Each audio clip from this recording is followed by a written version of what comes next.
All right. So I gotta confess something this evening. Um, I haven't always been a teacher, and before I was a teacher, I really thought that teachers absolutely had it made. I mean, you think about teachers and what it is that we get. I mean, we get all of the summer off. We get every holiday off, virtually every holiday off. We get 3 to 4 weeks out of the school year off. So my thought was what could possibly go wrong if I were to become a teacher? And then I became a teacher. And I think the thing that bothers me is that literally nobody warned me about how difficult it is to be a teacher. And for the longest time, I really thought that I was the problem. I really thought that there was something wrong with me. So if I had a rough day or if I had a rough class, I assumed that I did something wrong. If a parent came at me kind of sideways or kind of mistreated me or something like that, I kind of felt like it was my fault. If the administration looked at me in some kind of a way, I just figured that there was something wrong with me, like I wasn't tough enough or I wasn't mentally capable of being a teacher. And what I learned over the last almost 2 decades is that, first of all, that's not true. All right. Teachers don't have it made, and teachers are not necessarily the problem. But more than that is, I'm not an outlier. I'm not the only teacher that feels like there's something wrong with them. It is an absolute pattern. I'm not an outlier in this thing. And here's the interesting thing is that I get to spend time with teachers all over the country, all over the United States, all over in other countries. I get to talk to them. And this is a systemic problem. No matter where you're at, no matter where you are a teacher, this is a systemic problem. And there are four problems, challenges that every teacher faces that makes teaching so difficult. And again, I want you to hear this. And I'm not going to tell you anything new because you have dealt with every single one of them. And I want you to know that it's not you. The very first challenge that teachers are facing is the idea that it's not just the kids. Recently, Teacher Talk put out a survey wanting to know what the most difficult things that teachers were dealing with at school. And the number one thing that came back to Teacher Talk is student behavior. Student behavior. It's not just the kids, it's their behavior.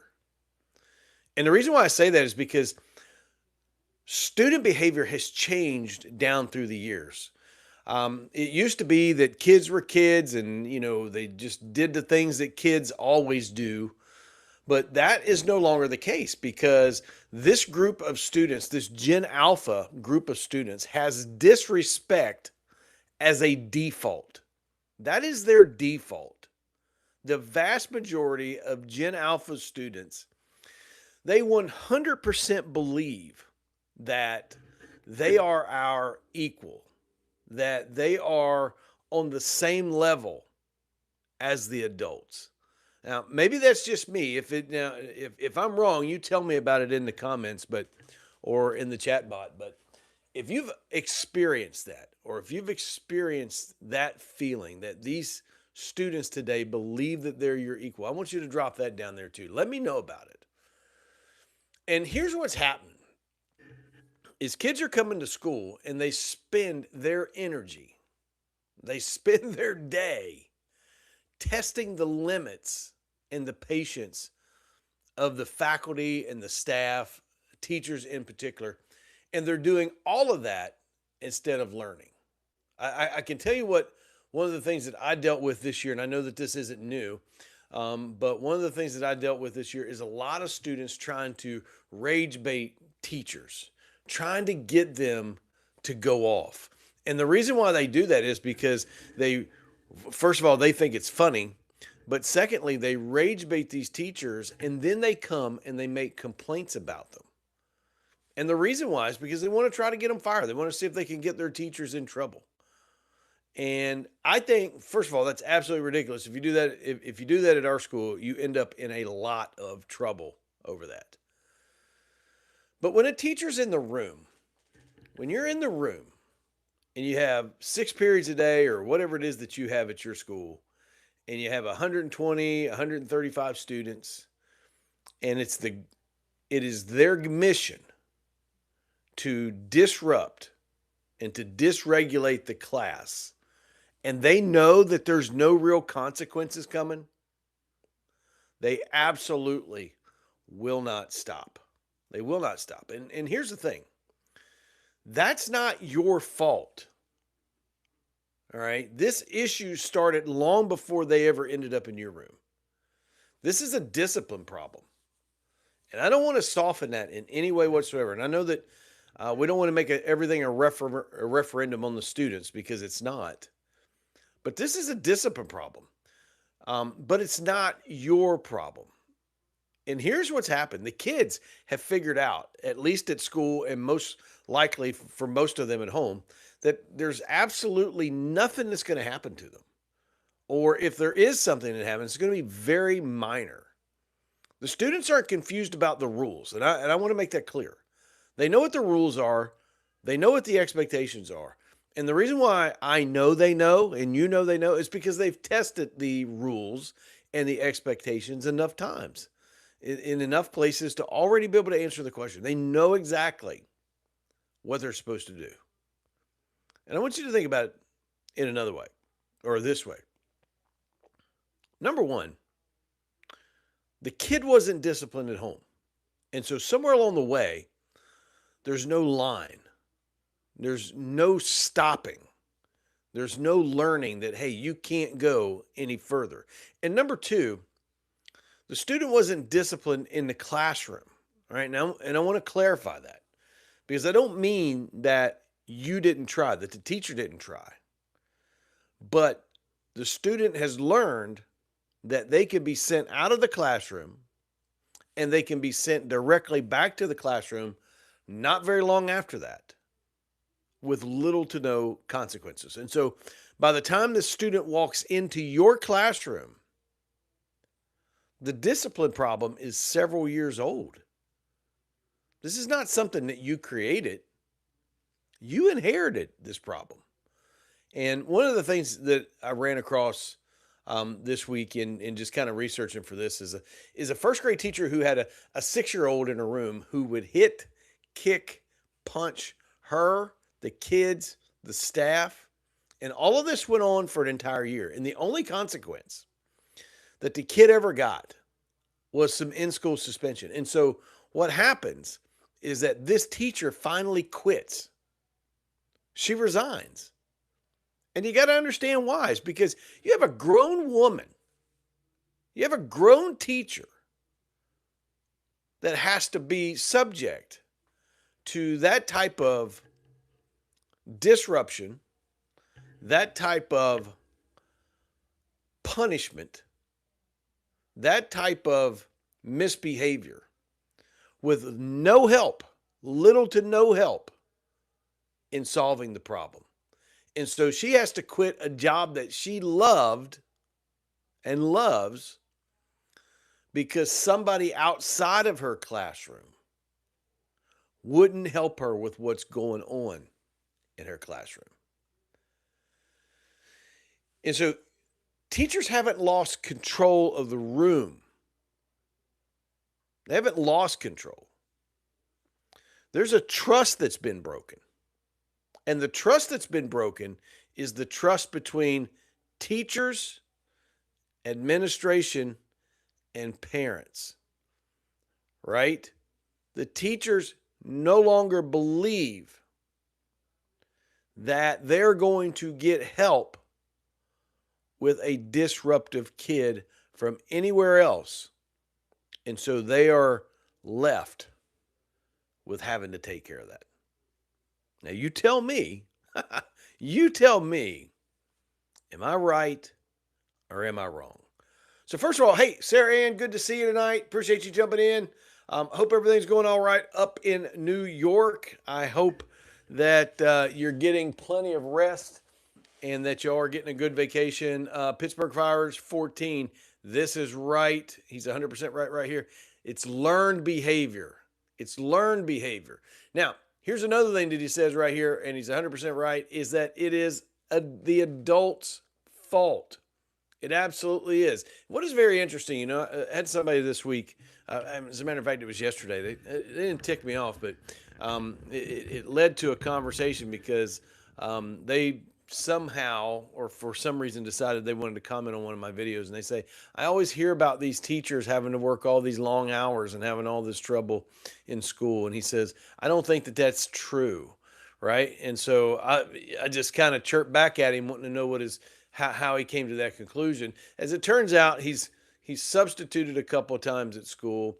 He's got a couple of teachers who are friends, and he's a grandfather. So he absolutely knows that that's not true. So I just shared with him that I've spoken with thousands of teachers all over the United States, in other parts of the world.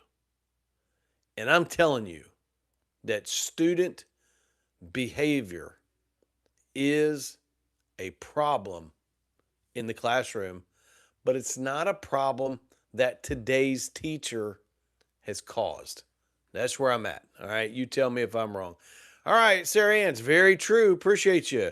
All right. Pittsburgh Pirates 14. No consequences. It's an adult issue. You're 100% right. Teacher Kelly. Here she is. Hey, good stuff coming up. If you don't mind me throwing in a plug, Teacher Kelly, I'm going to be on her YouTube Wednesday morning at 10 a.m. Maybe y'all can jump over there and check that out. If you don't have a link, maybe Teacher Kelly, maybe you could drop a link to your YouTube in the chat so that everybody has them. All right, Pittsburgh Pirates 14. A lot of behavior issues are alleviated with quality relationships with students, at least at the middle school level. And I agree 100%. I agree 100%. And I'm not taking the old stance of, the admin every time something goes wrong in a classroom. Well, did you build a relationship with a kid? Well, of course, that's exactly what we're working on. So I'm absolutely not taking that stance. But at least in Pittsburgh Pirates 14 is 100% right. At least at the middle school level, the greatest leverage that you have in order to get what you want, whether it's in the room or out of the room, is through the relationship that you develop with kids. Now, here's a disclaimer. I want to go ahead and throw this out. Some kids will not let you build a relationship with them, no matter how hard you try.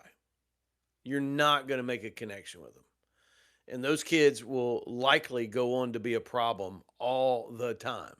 So you should not think that if you're unable to make a connection, that somehow this is your fault, because it's not.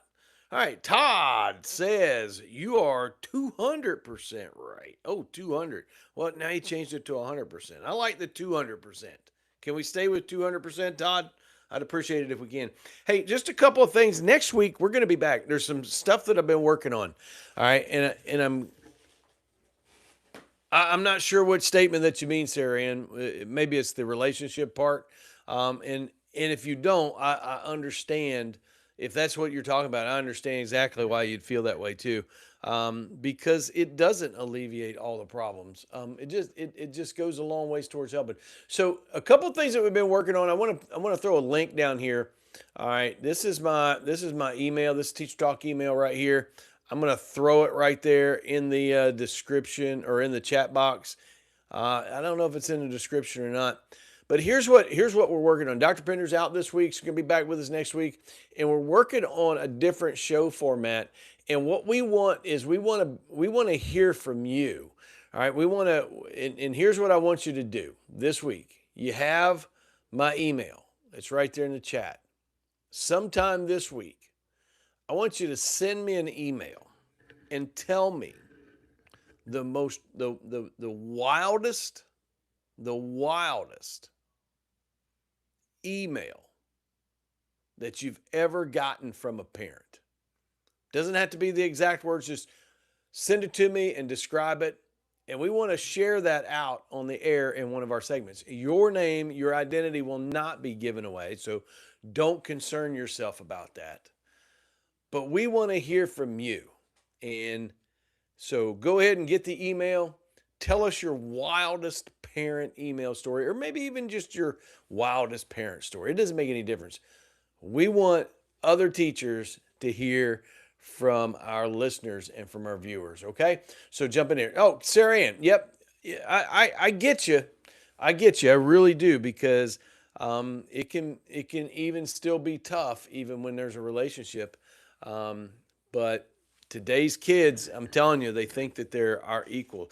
So what we're talking about tonight is we're talking about the four biggest challenges that teachers face. All right, these are not necessarily my idea. These come from most of them come from the Teacher Talk community. It also comes from research as it relates to what other teachers are saying in other parts of the country. And the number one thing is the kids, the behavior of students. The second biggest challenge that teachers face is when parents become the opposition. When parents become the opposition. And here's the thing that nobody really says out loud is that when you become a teacher, classroom management, while it should be one of the most important things that you're managing, you're not just really managing a classroom anymore, because you're managing, in many cases, the parents of the students. I like to describe parents in a couple ways.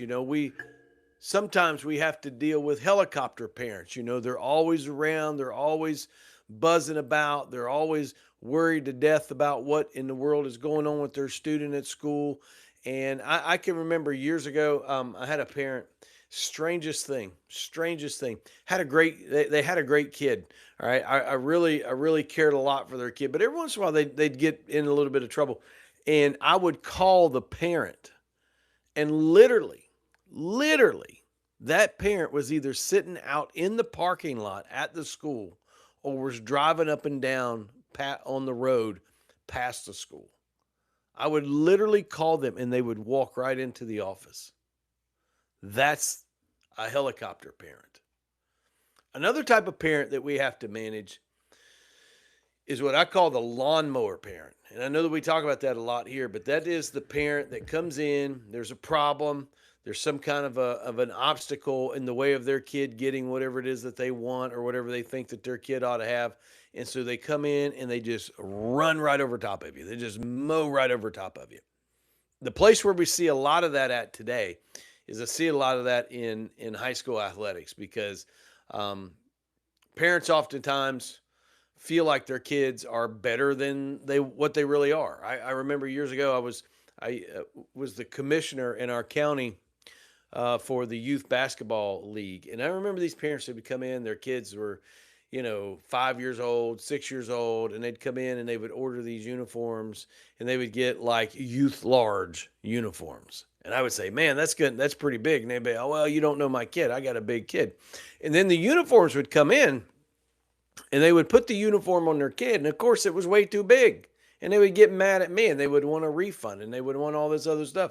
And I'm like, hey, well, first of all, that's what you ordered. So, you know your kid better than I do. But as as as as I stayed in that position, and what I learned is that a lot of parents believed that their kids were actually bigger than they really were.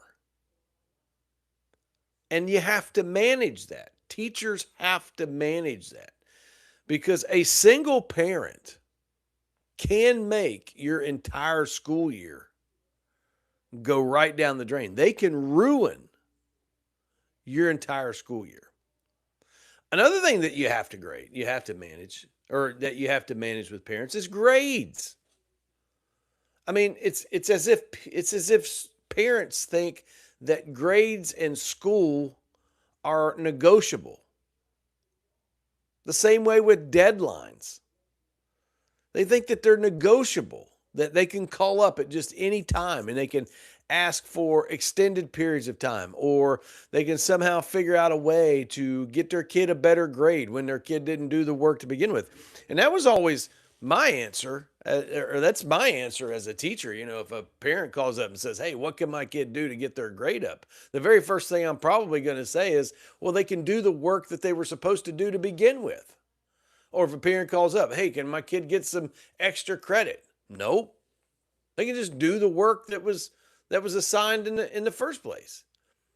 Everything today is a negotiation. And here's the thing that bothers me. When something goes wrong, in the classroom, or the kid didn't get the grade that they wanted to get, or they didn't get the grade that the parent thought they ought to get, where does it come to? It comes directly to you. What do you find yourself doing? What do teachers have to do? They end up having to defend themselves. They end up having to justify why a kid got a zero, or to justify why a kid maybe got a lunch detention. That's the most ridiculous thing I've ever seen in my life. Why in the world do teachers have to justify every single thing that they do? And I don't know about you. I don't know about you. But having to negotiate with parents on everything and having to justify everything that you do or I do, that absolutely wears me out. That wears me down, just as a human being, as a teacher, as a worker, as a parent. It literally just sucks the life out of me. I read not too long ago, I came across a survey of teachers where they said this. They said it's not just the kids. It's not just the kids. It's the parents. Teachers describe parents as pulling their own kids out of school on a day when they're supposed to have a detention or an ISS or something else that's scheduled for that day, just so the kid will miss it. Just so the consequence never actually happens. Over half of the teachers in the survey said that they wanted real limits on how much parents can undermine a consequence that their kid earned. I gotta hear from the community on that. I gotta hear what you guys say. Do you think that there needs to be a limit on how much a parent can undermine a teacher as it relates to consequences for misbehavior, at least at school? Now, I have this happen all the time. I assign kids ISS, or I assign them a little something else. And what happens oftentimes, the kid goes to ISS, and about 3 or 4 hours, the parent shows up and picks the kid up and takes them home. Right? This happens. I don't want to say that it happens all the time, but it happens quite frequently. And the way that we handle that is that we track that in our ISS room. And so we go, and when the kid comes back the next day, we just go and we get those periods back. So we try to enforce the full limit of the ISS, whether they came to school or whether they checked out early. So we try to take care of that. Does anybody else have to deal with that? I mean, is there a limit to how much parents should uh is there a limit to how much parents should be able to undermine teachers in their classroom and as it relates to consequences? Pittsburgh Pirates 14 says, extra credit for kids is extra work for the teachers. Good point. I wish I had made that, because that's exactly right. If I got to give you something extra, that means I got to do extra work. Absolutely. He says, I can relate to the parent pulling a student for ISS. It's absolutely crazy. All right. It's 100% crazy. You just won't get away with it at our school, because we're going to enforce it. We're going to get our time at our school. Our ISS lady tracks that 100%. And so I don't ever have to worry about it. If they go home early or whatever, or try to sneak out there, we're gonna catch up with that, and we're gonna take care of it. I got to say that my school is like an outlier. I don't, I know where most of you are. Um, I know that we're in New York and Pittsburgh, and we've got teachers in here from all over. But my school in Florida is an outlier. we are able to administer real discipline, not punitive necessarily, but real discipline. All right, we're able to oftentimes um, work together with some parents to come up with good plans for kids. And we don't find ourselves down here as it relates to students getting kicked out of the room or students getting in trouble with the teacher. We don't find ourselves down here having a 2 minute conversation with a kid and sending them back to class with a snack. That never happens at my school. I know that happens elsewhere. As a matter of fact, I was at a school one time where that happened. Right? I understand it fully. That does not happen at our school. Now, I say all that so that I can say this, that even though that doesn't happen, we still have the same problems that all other schools have. We have to deal with the same level of disrespect. We have to deal with the occasional student that shoves a teacher or backs a teacher into a corner or makes a threat against a teacher. We deal with that. We have to deal with kids that bring stuff to school that they shouldn't bring to school, that are using substances that they shouldn't be using. We have to deal with that. The only difference with my school as it relates to a lot of other schools is that we don't look the other way. We tackle those challenges head on. And we believe that that is the best way to do it. We don't hide our referrals. We don't have some sort of silly system of we're going to give you these pre-referrals and then you're going to get in trouble. No, we start on day one and we try the best that we can to remain consistent in what we do. And yet we still struggle with those problems. So it's not the school, it's not us not assigning discipline. All right, I will tell you another thing that happens in Florida at my school in my district. All right, is that we have the ability with the cooperation of the parents to administer corporal punishment. I've had plenty of parents walk in and say, "Listen, I want you to grab that paddle," and they use some pretty salty language and say, "I want you to take that paddle and place it right on their derriere." All right. And we do. We do that. But we still deal. We still deal with the problems that we see everywhere else. Sarah Ann, she says, yes, the parents should not be allowed to excuse the child once the punishment has been implemented. Now, and I agree with you. If there is a discipline consequence on the table, I think that kid needs to serve it. And I'm just going to go one more step and say, nobody can stop a parent from picking a student up. We can't prevent them from checking them out. But we can, in the way that I just explained, we can track their attendance, whether they completed that discipline action or not. And that's exactly what we should do. Absolutely. Pittsburgh Pirates 14. Good for your school. That is awesome. Anybody else's school like that? Are we the only school? Does anybody else's school administer corporal punishment? I'm kind of curious about that. I don't have a clue. I just know that we do. I have many times, and most likely will again this year. All right, a couple things right here. First of all, I wanted to point your attention to. I'm just going to drop them in the chat. There's several books that have been on my reading list, and I just wanted to share them with you. I know I share these all the time, but reading is a great um, activity. And these are the books that I've been reading. I haven't read Ready, Fire, Aim yet. I read It All Falls on the Kids, Buy Back Your Time, Proverbs, and almost done with Everything is Figure Outable. I want you to consider those for your reading list. They'll go a long ways towards giving you some relief on some of the things that you deal with. Thanks, Sarah, and I appreciate it.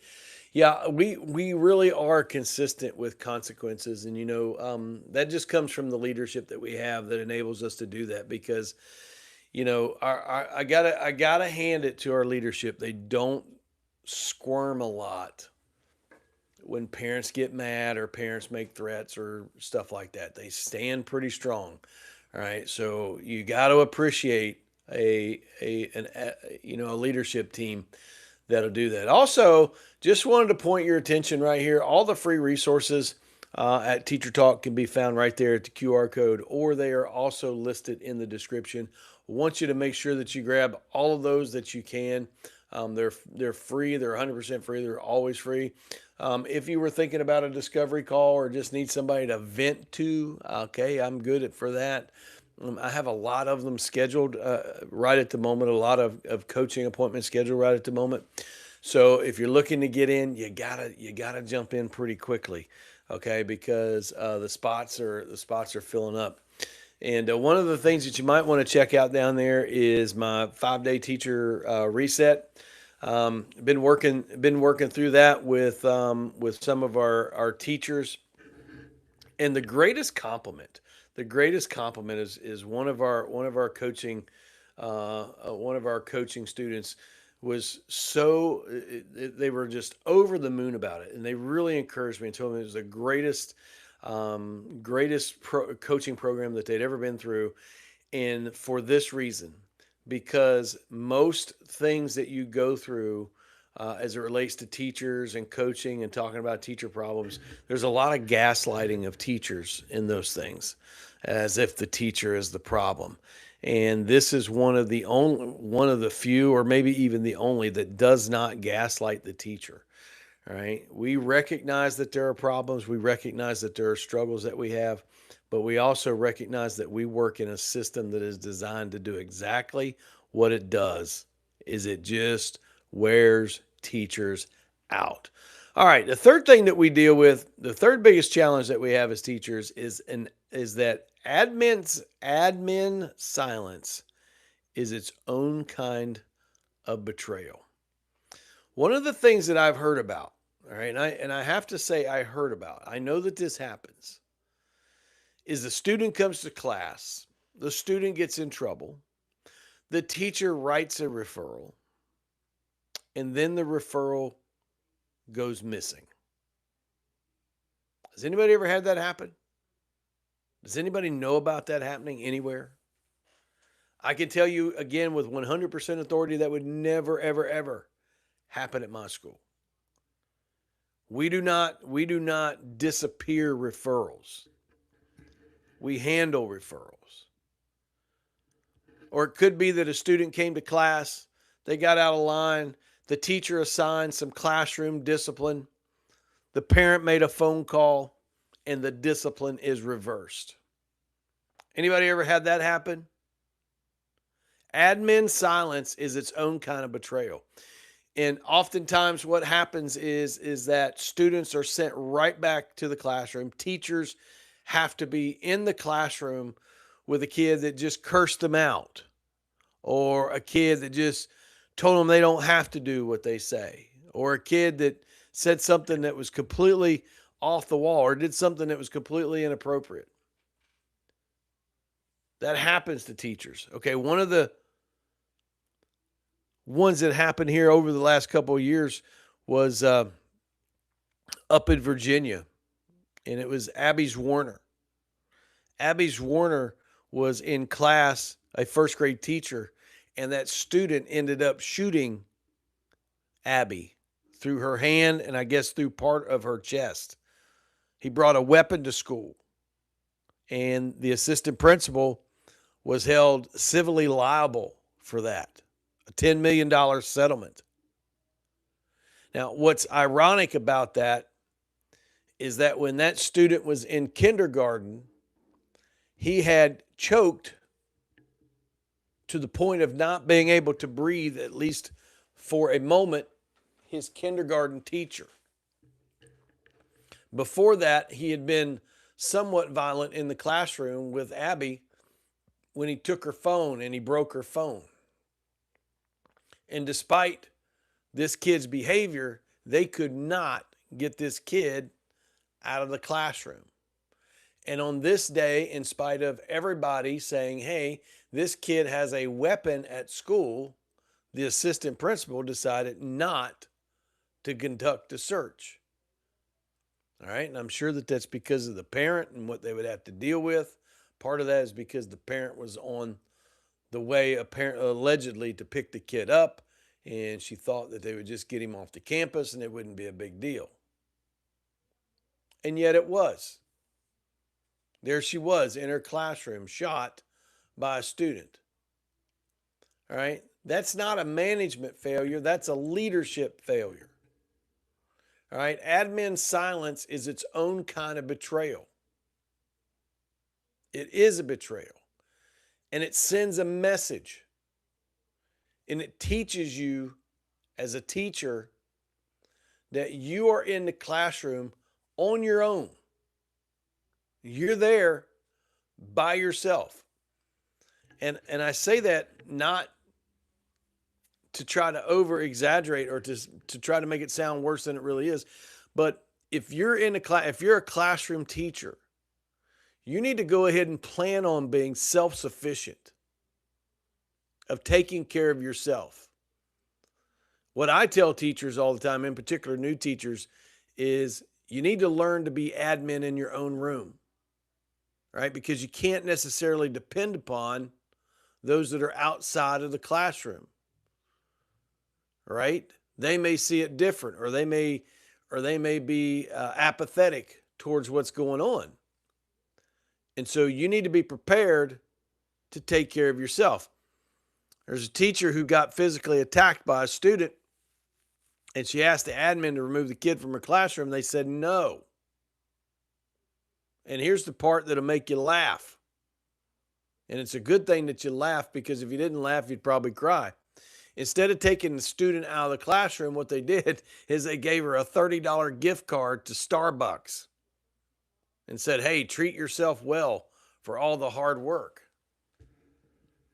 Now, maybe somewhere down the line, somebody thought that that was support, but that's not support. That is not the support that teachers need, nor is it the support that teachers want.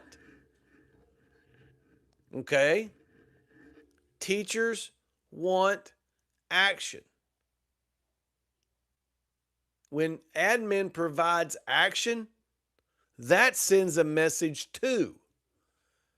It sends a message that at this school, we value our teachers, and we will not allow a single student or students to disrupt, intimidate, or in any way disrespect our teachers.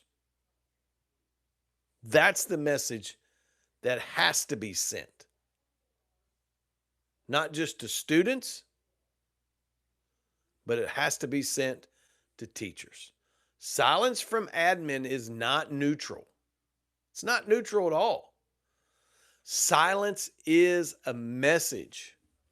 And the message that teachers keep hearing from the admin all over is you got to figure it out on your own. That's the message. And so let's look right here. All right. Pittsburgh Pirates 14. Weak admin is a major contributor to student behavior. You better believe it. All right, because as I just said, it communicates a message. I give this example all the time, and I know that we got new folks in here, and so that's why I keep saying it, because nobody probably remembers anyway. And plus, we're always all the time having new people at Teacher Talk. But a lot of times I get pushback whenever I give a kid out of school suspension. They're like, "Oh, you're just giving them a vacation. Now they can go and do whatever they want." And I've said, "Well, that may be true. All right, but let me say this. I'm not really trying to correct anything whenever I give an OSS. I'm not trying to punish. I'm not really trying to correct, but I'm trying to send a message. And the message, and I've said this to parents and to kids, the message is this: you stepped over the line. You did not value the expectations. You broke the rules. You made the decision. And now you are not welcome at this school for the next however many days. That's what an OSS is. My job is not to punish kids. That's their parents' job. My job is to bring correction. And the correction I'm bringing at that moment is I want you to know that you exceeded the boundaries of what is allowable on this campus. And as a result, you're not welcome here for the next couple of days. Period. That's what I'm trying to communicate. You're 100% right. Pittsburgh Pirates 14. Sarah Ann, yeah, I guarantee you did. You about everybody remembers that case with Abby Warner. I was told it's the kid's right to get an education. All right. Well, I can tell you what you're dealing with right there. All right. They'll never come out and say this, but this is going to be a kid that has an IEP. All right, and IEPs can be very difficult to work around. All right, I get into some real predicaments. All right, but I let before I watch all of the warning signs and before I see the groundwork being laid for a student to harm a teacher, before I let that happen, I'm going to make a couple of moves. Number one, all right, I'll probably work to put them in a smaller school environment. I will work to change the least restrictive environment. All right, because we do have to meet FERPA, we do have to meet FAPE, a free and appropriate public education. All right, and if that doesn't work, I'll take the next step and I'll begin to lobby for and begin to push for home instruction. All right, we're going to service them. We're going to provide the education, but we're just going to provide it for them while they're at home. We are not going to let that happen. All right, you just can't. You just can't let that kind of stuff happen. Sounds like an old admin of mine, Teacher Kelly. I tell you what, all of us, if we've been in it long enough, we've probably all had an admin like that. Absolutely have. Oh, let's see. Admin need to be proactive, which prevents reactive. Bro, that is like the best statement I've ever heard. That's like a Dr. Pender statement. Need to be proactive instead of reactive. That's good. That's good stuff, and you're 100% right. All right. Hit the wrong one right there. Let me get there. Silence is co signing the behavior. It absolutely is. Now, I know that they don't feel that way. And I want to be careful because I don't want to make it sound like that this is a referendum on the administration because it's not. All right. I understand. Administrators are in a heck of a spot. They're in a tough spot. You think about it. The administrator, if they're in the middle, they have the teacher, the student, the parent, the district, the state, the federal government. There's a lot going on right there. And, it can be hard to stand whenever you have that much pressure or you have that many people pushing against you. And so I completely understand. It's better to just it's at times it seems like it's easier and it's better to just take the easy way out. Well, what is the easy way out for admin? Well, dump it on the teacher's plate. Because at the end of the day, what can the teacher do about it? That's exactly the point. Right? And if that's where it's going to fall, then as teachers, we need to be prepared to take care of it. We're going to talk about that in just a minute. We're going to talk about how to take power back. All right. We don't have to give up power. We can take power back. All right. The fourth challenge that teachers have to face is the system that we work in was never built for your comfort or to sustain your career. And I want you to think about what's happening over the last 20 years. Class sizes are about a third bigger than what they were several years ago. And they're getting bigger because the teacher shortage is ridiculous. I read today that in Fort Worth, Texas, Fort Worth, whatever that ISD is out there, that over 1,000 teachers quit. 1,000 teachers. Did anybody hear that? I'm going to look that up. Let's see. Teachers quitting in Texas. I got to look that up. Well, this one says, okay, in Fort Worth ISD, it says 800 teachers. I saw that number too, and then I heard another number of 1,000. Texas lost over 5,000 traditional public school teachers in 23 and 24, and they had another 800 teachers quit because the state of Texas came in and took control of their school, and the teachers walked out the door. Golly, how are they going to make that up? Class sizes are a third bigger. There's more paperwork than ever.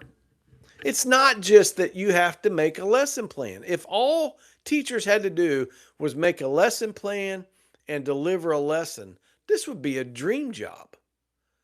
But there's so much paperwork involved with being a teacher, so much data collection, so much of, in particular, if you are if you have a class, or as a teacher, you have 4 or 5 students that are in the MTSS process. The paperwork on that in Florida at where I work is completely ridiculous. There's so much paperwork, it's unbelievable. Right? There's less pay. We receive less pay today than we did 10 years ago when you account for inflation and the relative workload. It's ridiculous.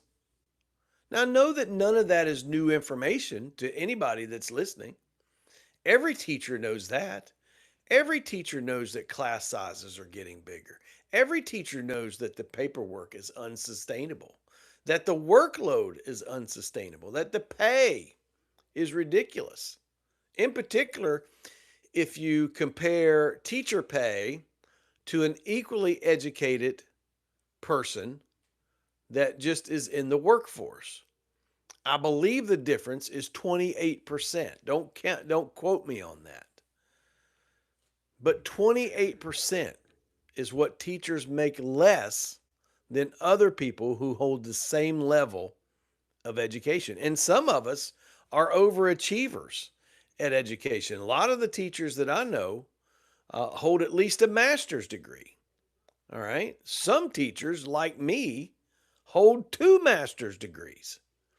But we don't make what other professionals with a master's degree would make. And we have a heavier workload. We work 10 to 15 hours a week, unpaid overtime. Right? And even though we say this all the time, we talk about it so much, it's really worth saying this aloud again. Because when you couple all those things together,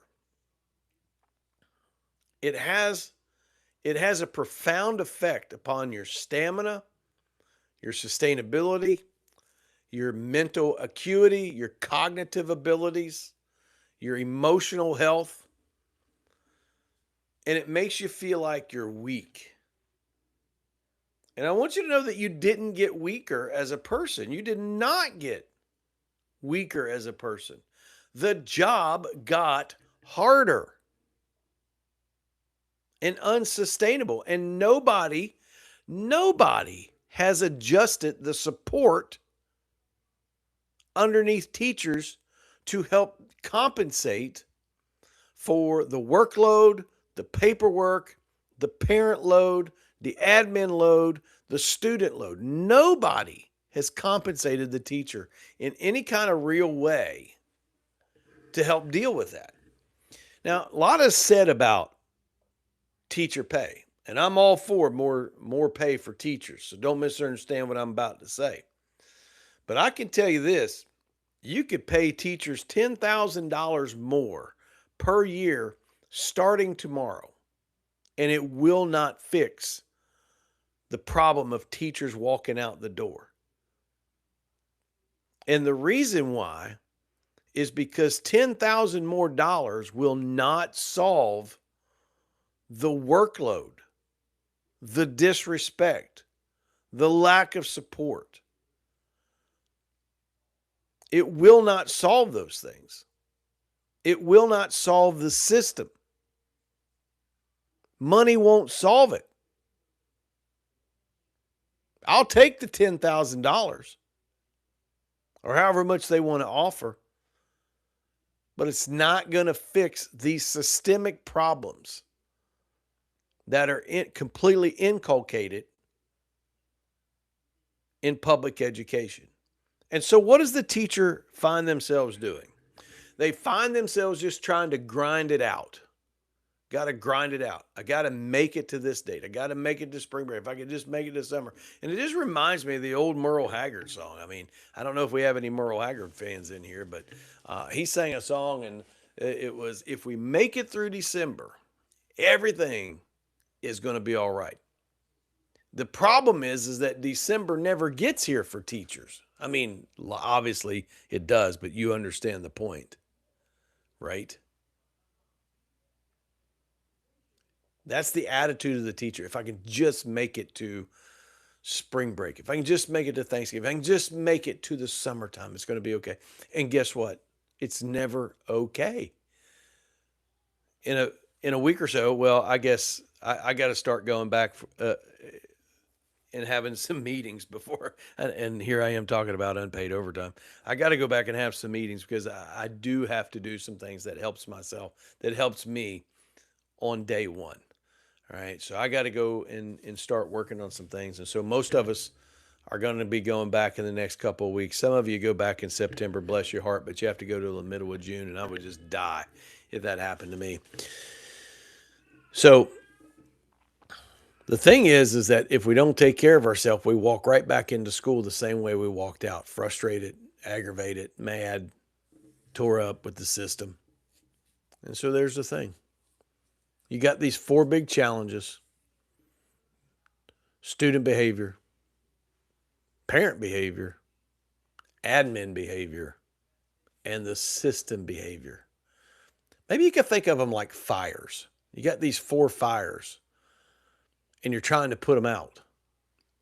And every time you get one out and you go to work on the other one fires right back up, and they're all burning at the same time. Isn't that something? That's the life of a teacher.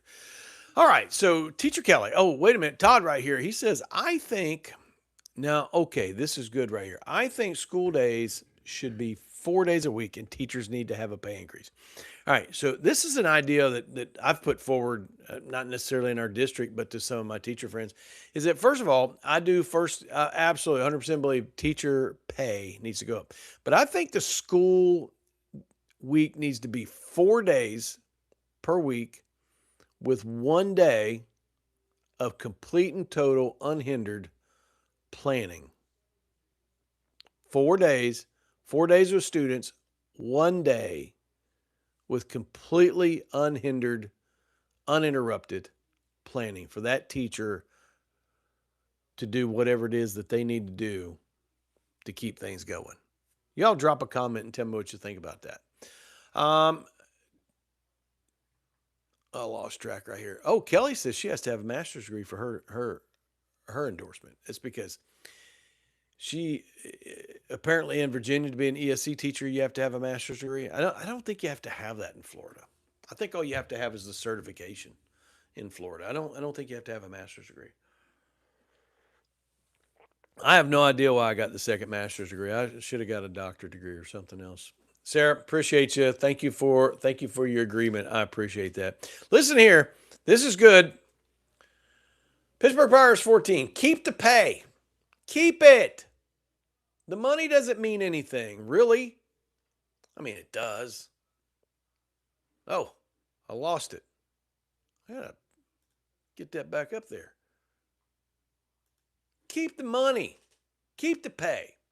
Create better working conditions. Money is not the answer.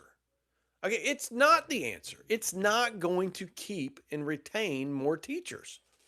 It just isn't. No more than spending more money per pupil has created a better education in America. Money is not the issue. Changing the system is the issue, and it's the answer. We cannot continue to do school the way that school is done. We cannot continue to have these four big challenges that go completely unaddressed. Student behavior has to be addressed. Parent behavior has to be addressed. Yes, we want parents to be involved. Absolutely. But it has to be addressed. Admin need to be given the ability to run their schools and to stand up and support their teachers when necessary. And the system needs an overhaul, complete overhaul.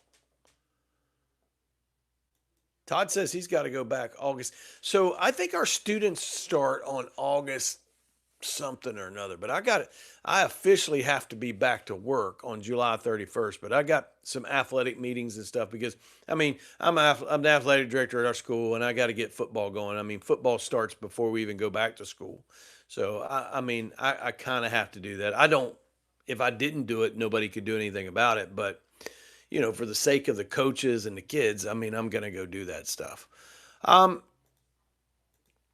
so Stephanie makes a good point right here. Some colleagues can be challenging too, and she's 100% right. We talk about that every once in a while here. We try not to talk about our colleagues too much because we love teachers and we're here for teachers. But there are some teachers that make a school miserable. Did you hear that? They make the school and everybody miserable. I hope you don't have one of those, but if you do, stay away because it's toxic. Teach Kelly, she's heard of some districts going, I assume you mean to a 4-day work week or a 4-day student week with 1 day planning. If that's what you mean, I think that is great. I think that is great, 100%. Let's see. If I had a full day of planning, we would not need to spend so much time planning after hours. You're absolutely right. That's the whole point. You got it. All right. And it's not like your planning period is. I don't know what you get in your state. I think we get 45. We are guaranteed like 45-minute planning period with a 30-minute, uninterrupted lunch. So if you used your lunch, you're talking about 75 minutes worth of planning. 75 minutes worth of planning is not enough to teach 6 52-minute blocks of class. It's not. I mean, good teaching takes research. You got to look stuff up. You got to have a plan. You got to be able to put it together. And I don't know what your all's feelings are out there, but I'm going to tell you, if you're not using some form of AI to get this stuff done, you're behind the power curve. You need to drop some AI in there. I know, and there's all kinds of good ones. In fact, I had an AI company reach out to me wanting to do a brand deal. I did not do it because I did not think that it would fit our audience. I didn't think that it would fit you. But there are all types of different. The Magic School is one of them, and it wasn't Magic School that reached out to me. There's all kinds of different ones that you can use that'll help you. I mean, Claude is a really good one if you set it up with the instructions. Gamma is one that you can use for your presentations, but at the same time, you can take and get the same thing for your presentations out of Notebook LM, which is completely free. And I use Notebook LM presentations on here all the time, and you see how good they are. And I don't even give it instructions. I just let it do whatever it's going to do. When I give it instructions, they really get good. So if you're not doing that, look into that and see what's going on. Agreed. System needs to be addressed. That's where that is exactly what needs to take. Yeah. So me too, Teacher Kelly. And I'm going to tell you, I'm going to tell you what happened. One of the things that I do in my shop is I paint a lot of furniture, and I'm pretty good at it. Matter of fact, I'm really good at it, and I don't want to brag, so I want to stay off that. But one of the kids that I used to coach softball, wonderful kid, and her dad helped me coach. He's a cabinet maker, and he put some cabinets together the other day, and he painted them, and the paint kind of fell off of it. And so for the last almost 3 weeks, I've been in his shop stripping those cabinets and getting them repainted for him. So I have been tied up. I mean, I have been tied up, and I'm almost broken in half from all the work. All right. So absolutely, I feel the exact same way. Summer just started because 3 weeks of it somehow got spent in the cabinet shop. But he's my friend, and his daughter.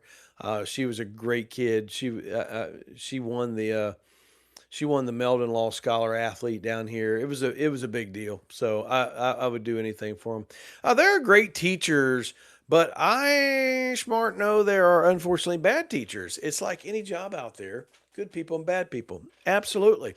We admit that freely.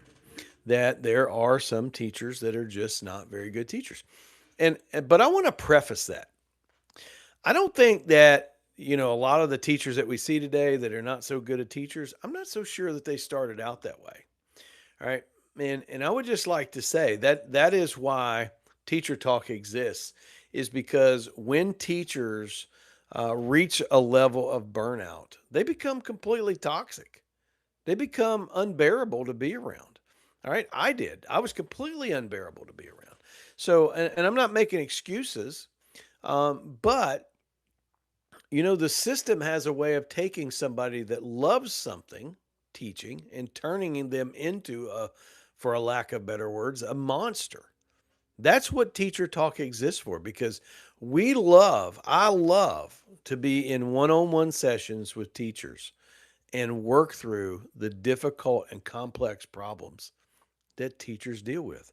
And we're pretty successful at it. In fact, if you would like to book a discovery call, you can too, right there at the QR code on the screen, or it is down in the description box. Either way, all right, teaching is hard. It's always been hard, and it's always going to be hard. And at times, we are going to suffer a little bit as teachers, but you do not have to suffer alone. That's why we exist. I use manipulatives every day in math class. It takes a boatload of planning. I promise you it does. I'm not a math teacher, but if I was a math teacher, I'd go crazy. I'm going to tell you that right now.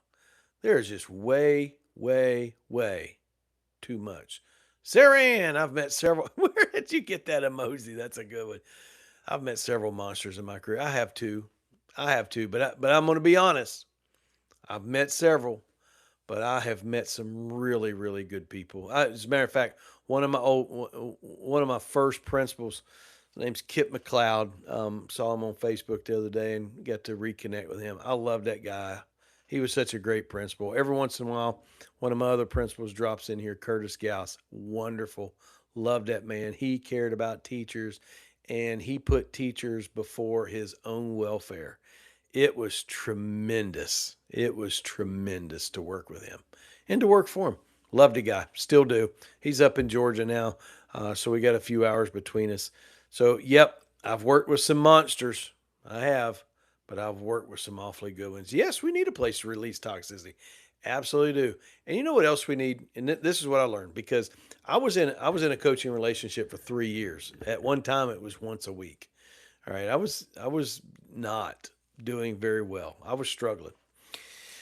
You know what else we need? We need somebody else's perspective. And I'll tell you why. Because we tend to believe our own press. And we have a way of deceiving ourselves. Like when we view life through our eyes, and we all view life through our own lens, we can convince ourselves that things are a certain way when they're really not. We say this all the time, perspective is reality. Well, not really, but it is. Your perspective, whatever it is, has a profound effect on your outlook. Absolutely.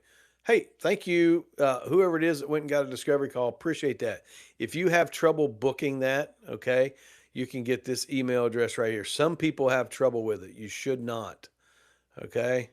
I want you to, if you have trouble, I want you to hit this email right here. Okay. There it is. Make sure you get that. All right. Come. You will enjoy it. Okay. Appreciate you. All right. Gosh, I lost track of my thoughts. All right. How are we going to take power back? All right. You know me and you know the ABCs. Okay. I love to work through these ABCs. How are we going to take power back? The very first thing is you have to have awareness. Awareness. You have to realize and recognize what is actually happening to you. Instead of internalizing it as if it's your fault, you have to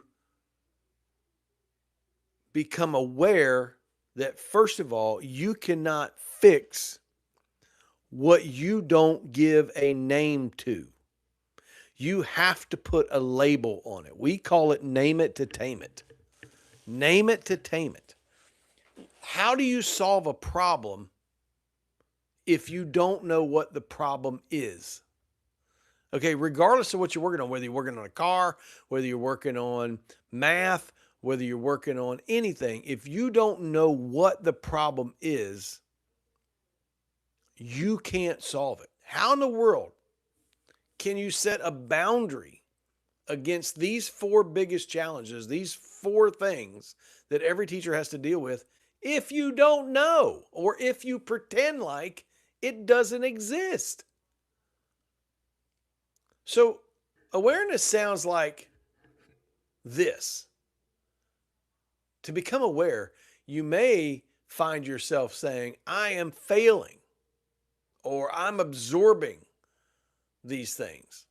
But awareness says, I am not failing. These are not my problems. I see you got it booked right there. I appreciate that. Thank you so much. All right, for booking that discovery call. If you have any troubles, reach out. The email's right there.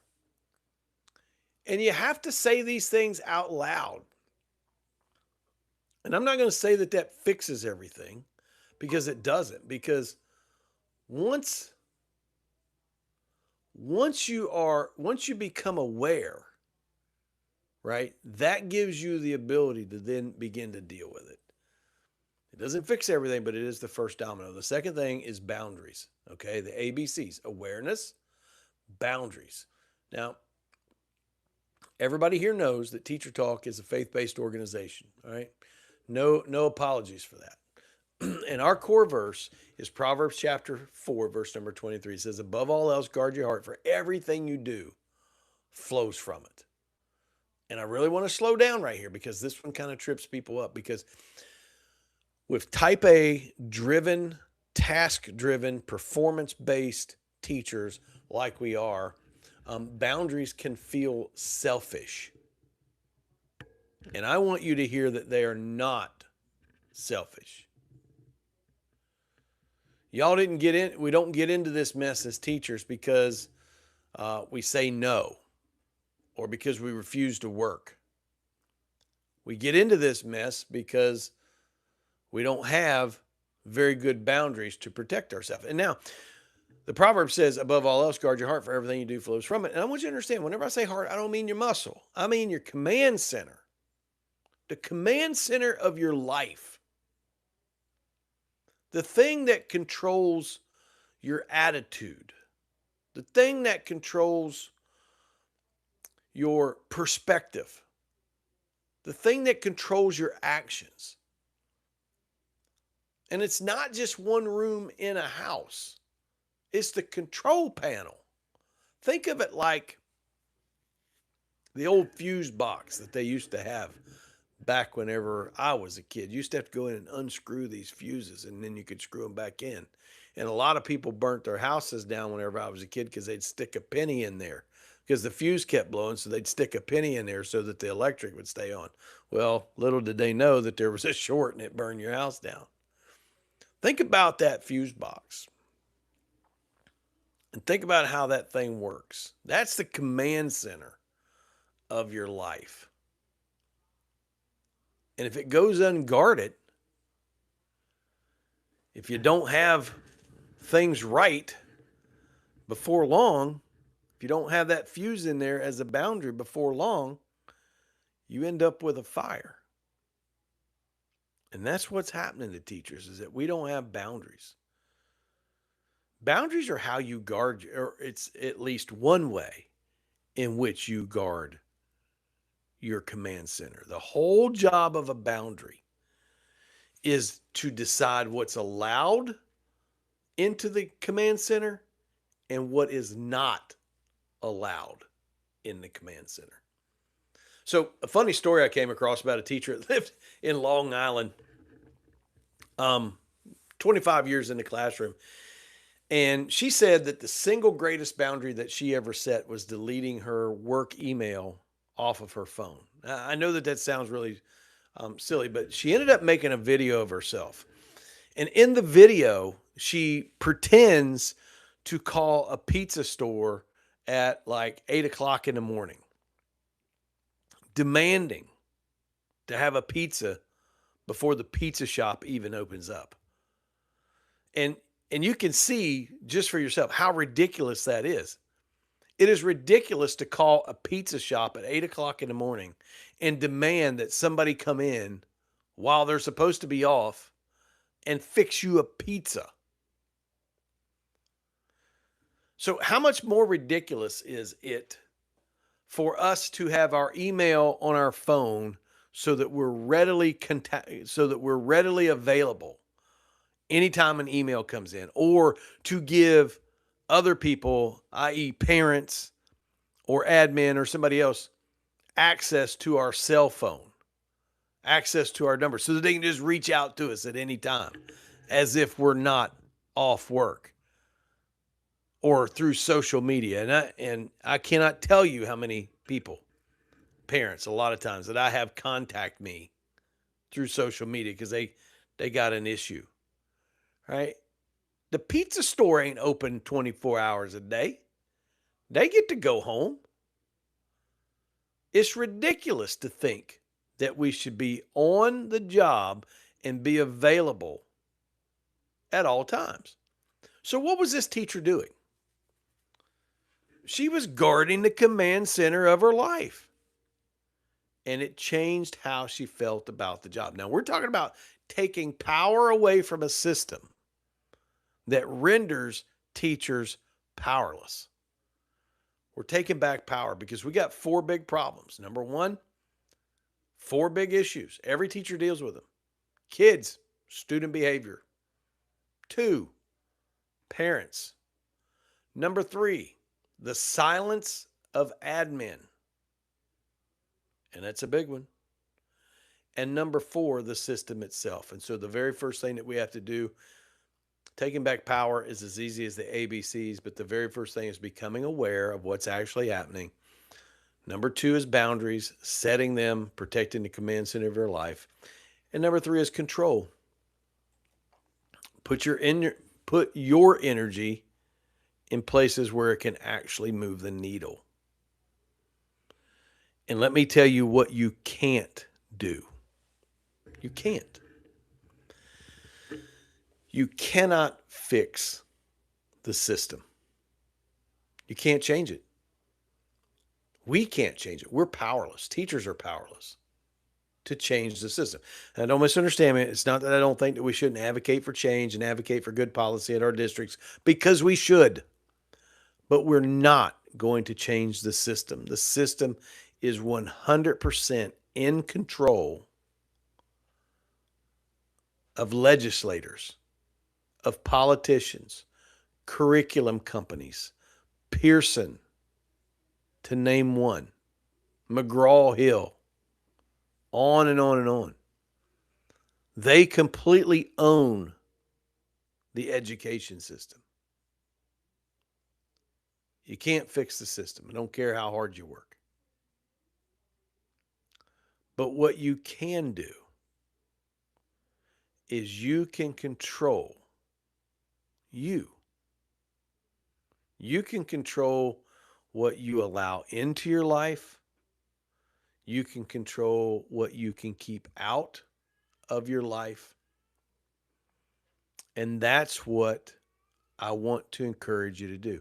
You don't have to believe the lies of the system that you're the problem. If you would only work harder, you could get it all done. If you were just better organized, things would be easier. If you just had a Pinterest perfect classroom, the students would never misbehave. If you just if you just told jokes in the classroom with the kids, and if you just develop these great relationships, and I'm not downing the relationship, then that would fix the problem.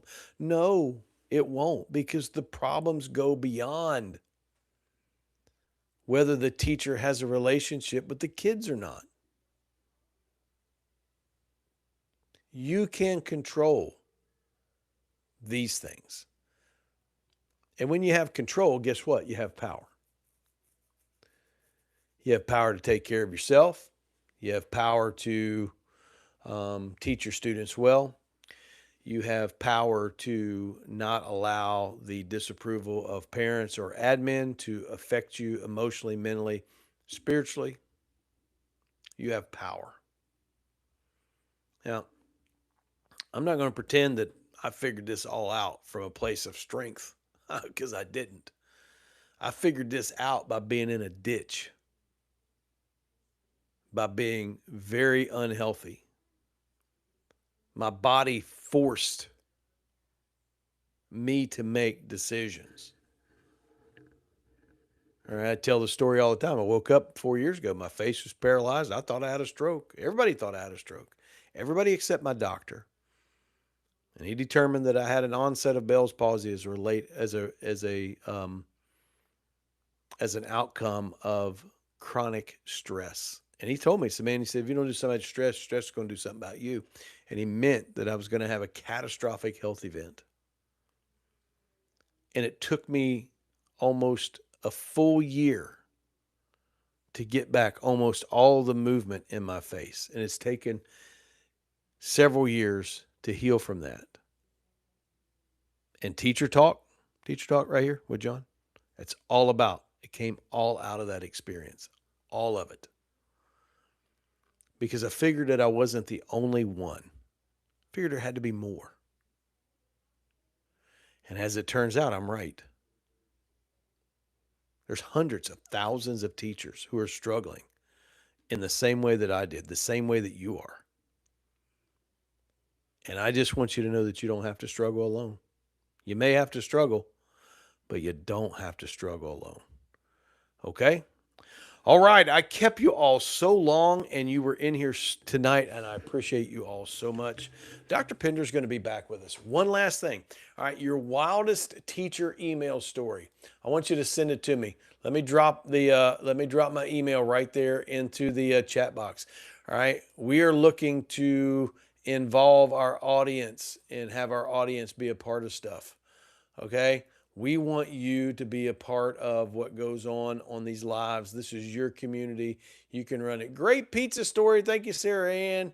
Let's see here. Pittsburgh Pirates 14. He loved the pizza story as well. I thought it was pretty good. It was kind of apropos.